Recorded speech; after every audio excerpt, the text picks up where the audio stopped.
The cafeteria was almost empty when Isaiah Jameson sat down with his tray, eyes glued to the tablet beside him.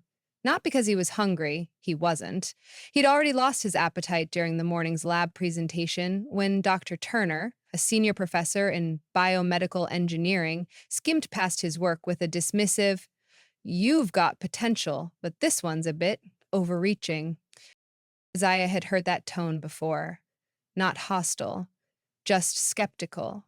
The kind that didn't say, "You can't do it," but instead whispered, "Are you sure you belong here?" He was a junior at one of the top research universities in the country, and the only Black student in his program. Every day felt like an audition, like he had to prove he deserved every seat he occupied.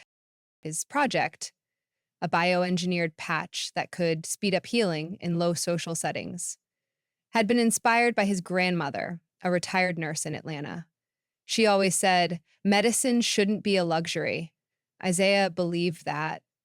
He wanted to create something for people like her, like them.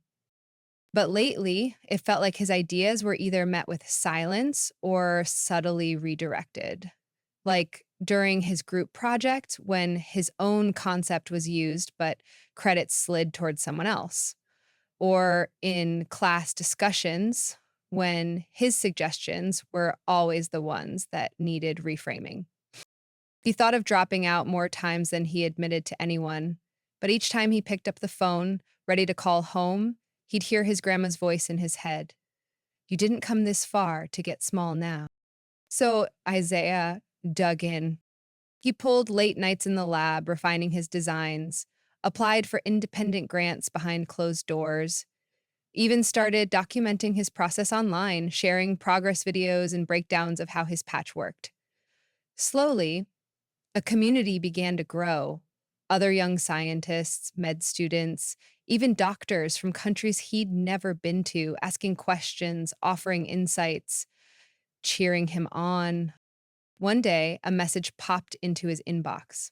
A biotech startup in Boston had seen his posts and wanted to talk. The founder had watched his prototype presentation and believed it could be scaled. Isaiah froze, rereading the message twice.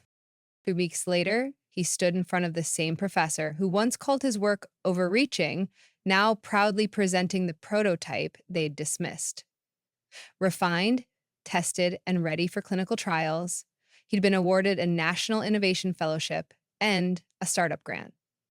When asked at a press event how he stayed committed, Isaiah simply said, "Because someone out there is waiting for what I almost gave up on." His grandma cried when he called, not just because of the success, but because she knew this wasn't just about a patch. It was about proving that brilliance doesn't need permission. And Isaiah, he went from being doubted in silence to being a voice that others now turn to, because he hadn't just stayed in the room. He changed it.